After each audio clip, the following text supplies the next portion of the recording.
Other interesting cultural news, you have Meghan Rapinoe versus Dave Chappelle.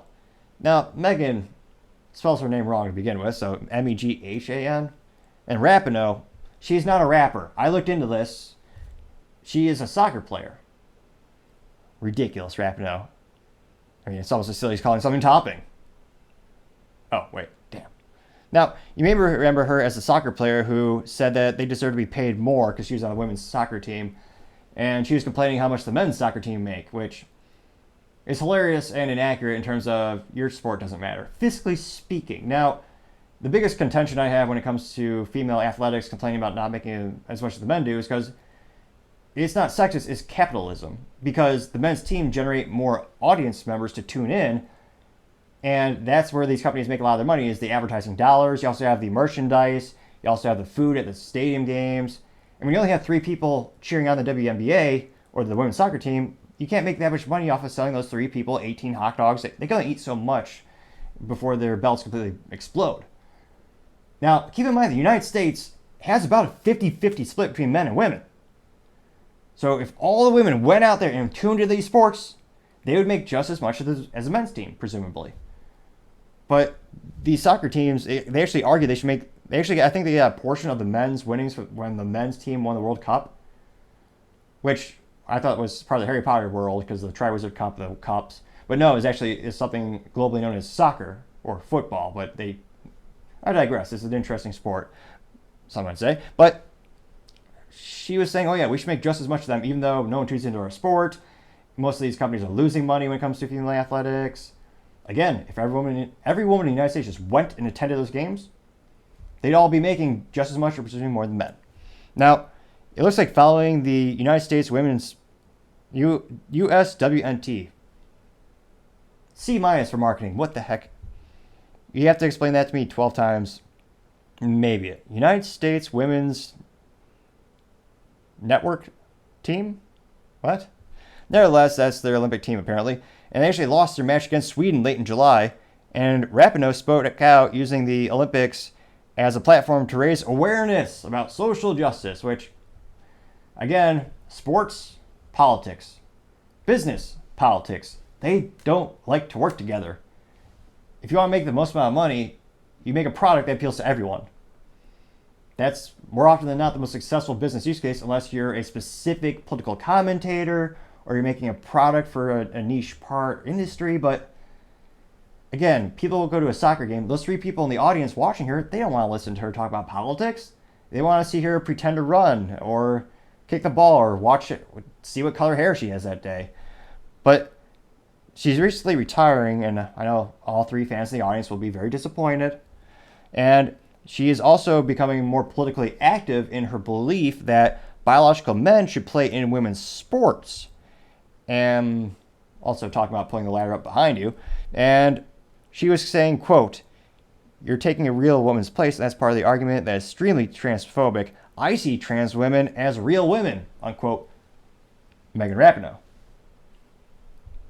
Good thing there's no advantages to men playing soccer on a women's team. Because men aren't faster, stronger, statistically speaking, on average. What could possibly go wrong? Maybe rugby will be another one to do. Now, she said also, quote, "It's particularly frustrating when women's sports is weaponized.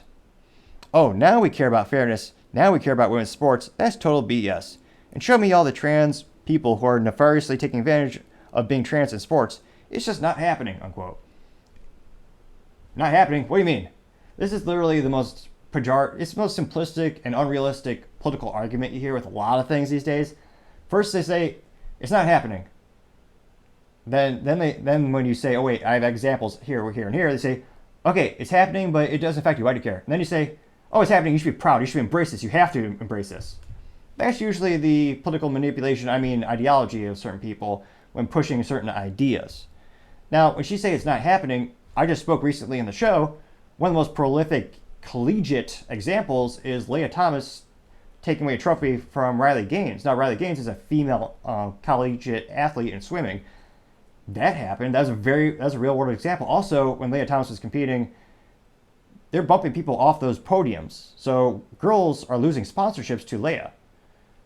that's an example right there. It's also happening in high school athletics. You also have Olympic records being broken by biological men powerlifting, and they're going to those competitions and just crushing it, overcoming the current world record held by biological women by 20, 30, 40%. So it's happening in many areas of athletics. So her argument, like most arguments and most things she said, is preposterous and not true. Now they have a little bit of background into who Meghan Rapinoe is. Oh, she also famously likes to kneel during the anthem, which of course ironic because only the United States when she actually make money at a sport that loses money. That's probably the ultimate privilege, to be in a country, complain about the country, the only country in the world you can succeed at, and yet you're complaining you're here. Now, recently she's decided to target Dave Chappelle, making jokes against trans people. And she claims that it's because of Dave Chappelle that it directly leads to violence against the trans community, whether it's verbal or otherwise against trans people. And she continues to say, when Marta or Sage or whoever are talking about this, people aren't hearing it just in the context of elite sports. They're saying, the rest of my life, this is how I'm going to treat trans people.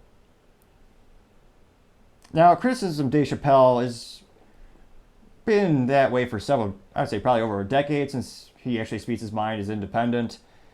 It also shows how little you should respect Meghan Rapinoe. I was going to say it's not much to begin with. Her 2 fans, there used to be 3 fans in the audience cheering her on. Unfortunately, now that she's attacked Dave Chappelle, only 2 fans in the audience or the big stadium actually care about her anymore.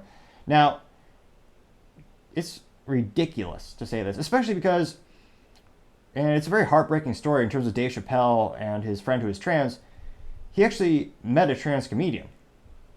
And it's one of those instances where her name was Daphne. He took her under his wing, had Daphne open for him a couple times, and they became friends. And all of a sudden, someone on the social media attacked Dave Chappelle.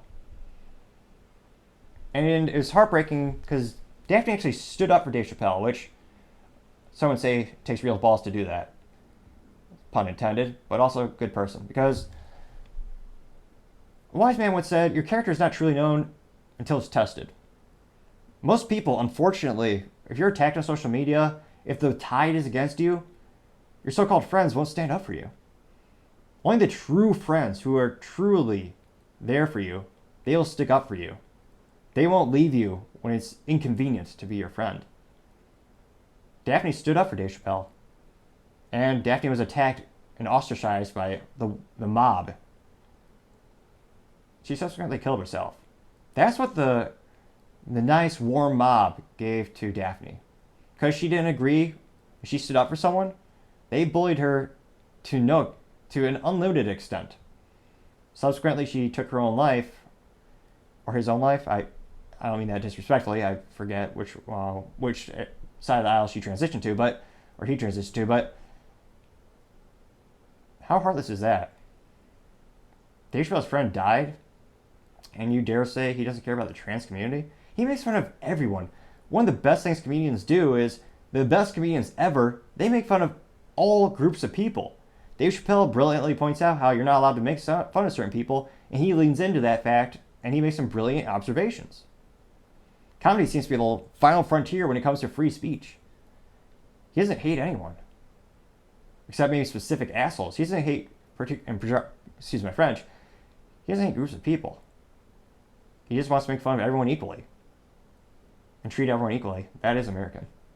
It'll be interesting to see those 2 fans in the stadium still cheering on Meghan Rapinoe. How long will they stay? Soon, perhaps it might be 1. Time shall tell. Thank you, everyone, for taking the time to tune in today. I especially want to thank you for taking time to subscribe. Trying to get to 3,000 subscribers by the end of July. Greatly appreciate it. Also, don't forget to take time to like the video, as well as let me have a couple comments in there so that we could constantly make the show better and better. Your feedback is greatly appreciated. Also, don't forget to tell your family, tell your friends, tell your coworkers, heck, tell your enemies, tell anyone and everyone. Just stay safe and fight the good fight.